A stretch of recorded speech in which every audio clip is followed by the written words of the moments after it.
Good morning dear student. Subhash school सावा की online classes में आपका स्वागत है।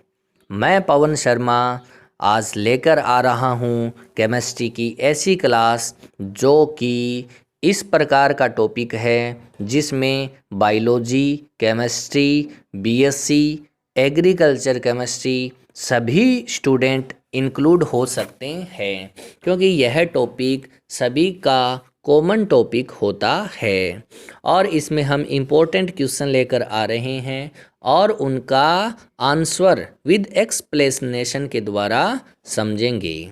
तो लेकर आ रहा हूं मैं पहला क्वेश्चन, मोनोसेकेराइड का सरल उदाहरण है। तो मोनोसेकेराइड का सही आंसर क्या होगा? राइबोज होगा। सेकेराइड तीन प्रकार के होते हैं, मोनोसेकेराइड, ओलिगोसेकेराइड और पॉलीसेकेराइड। तो यहाँ राइबोज मोनोसेकेराइड होता है। बाकी जो ऑप्शन है माल्टोज और सुक्रोज, ये डाइसेकेराइड के अंतर्गत आते हैं और जो सेल्यूलोज होता है वो पॉलीगोसेकेराइड के अंतर्गत आता है। सेकंड क्वेश्चन, पॉलीसेकेराइड का सरल उदाहरण है। तो यहाँ सही आंसर क्या होगा? सेल्यूलोज होगा, क्योंकि बाकी तीन ऑप्शन हैं मेनोज, फ्रक्टोज और ग्लूकोज, तीनों ही मोनोसेकेराइड हैं और 6 कार्बन युक्त होते हैं।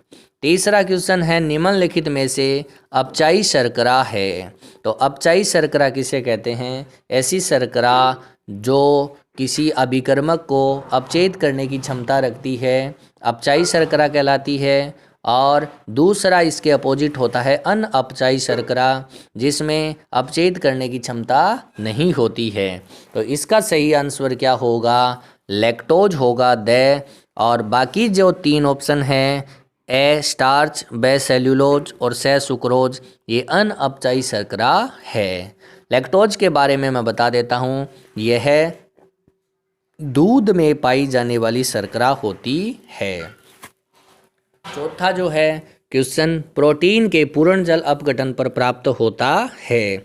तो प्रोटीन जो होता है वो एमिनो अम्ल के पेप्टाइड बंध से जुड़कर बनता है। तो प्रोटीन का अगर हम पूर्ण जल अपघटन कराएंगे तो प्राप्त भी क्या होगा? एमिनो अम्ल ही प्राप्त होगा। तो बे नंबर जो ऑप्शन है वो सही होगा। 5 नंबर क्वेश्चन है, प्रोटीन होता है। तो प्रोटीन किससे बना होता है?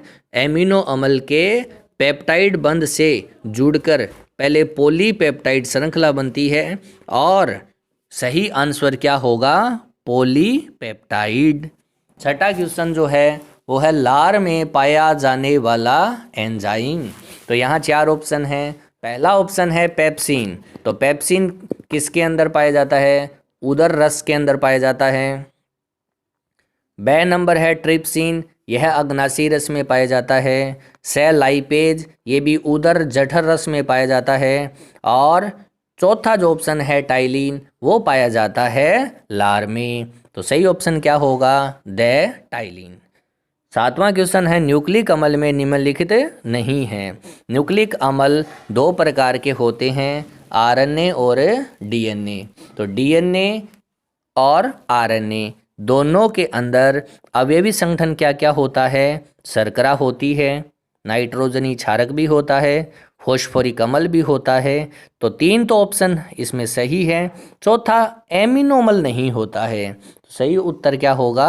एमिनो अम्ल। 8वां क्वेश्चन है, न्यूक्लिक अम्ल है। तो न्यूक्लिक अम्ल जो होता है वो शर्करा, नाइट्रोजनी क्षारक और फॉस्फोरिक अम्ल से बड़ा अणु बना होता है, यानी बहुलक होता है। तो सही आंसर क्या होगा? बहुलक। नेक्स्ट 9 नंबर क्वेश्चन आपके सामने आ रहा है, डीएनए में निम्नलिखित नहीं होता है। तो डीएनए के अंदर जो नाइट्रोजनी क्षारक होते हैं वो 2 प्रकार के होते हैं।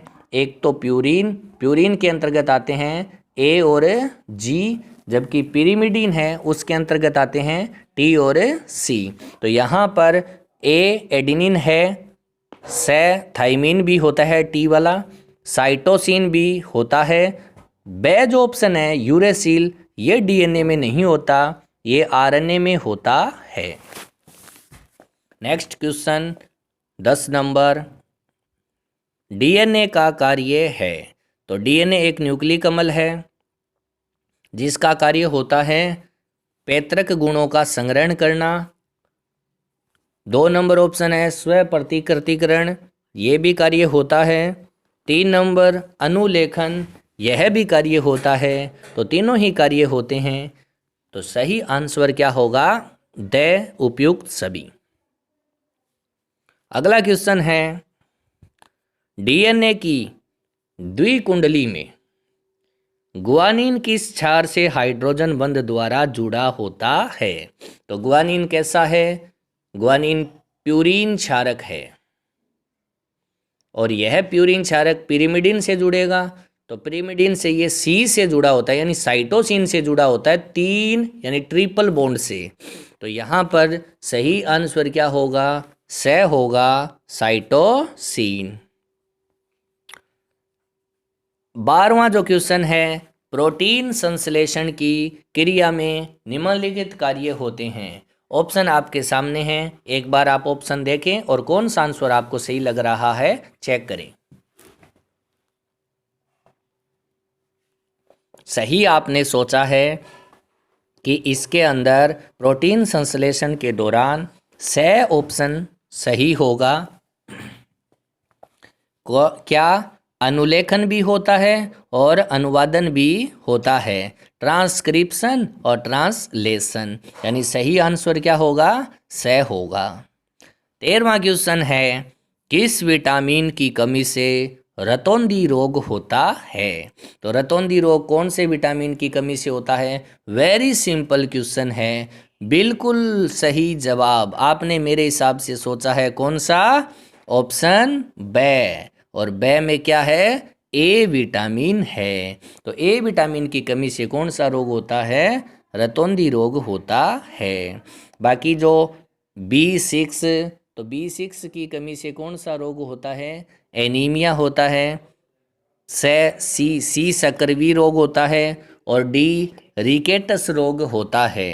तो यहाँ ए आपका सही आंसर होगा। लास्ट क्वेश्चन है बच्चों, किस विटामिन की कमी से बच्चों में सूखा रोग हो जाता है? तो इसके 4 ऑप्शन है। पहला है ए, तो ए तो रतौंधी रोग से संबंधित है तो ये आंसर नहीं होगा। बी बेरी से संबंधित है, ये भी नहीं होगा। सी सकरवी से संबंधित है, ये भी नहीं होगा। तो कौन सा होगा? डी होगा रिकेटस रोग वाला। तो बच्चों में कौन सा कम विटामिन की कमी से सूखा रोग होता है? सही आंसर होगा विटामिन डी। और इसी के साथ आपके इम्पोर्टेंट क्वेश्चन समाप्त होते हैं। ये क्वेश्चन आपको कैसे लगे कमेंट बॉक्स में ज़रूर लिखें। आज का वीडियो यहीं समाप्त होता है। घर पर रहें, सुरक्षित रहें, स्टे होम स्टे सेफ।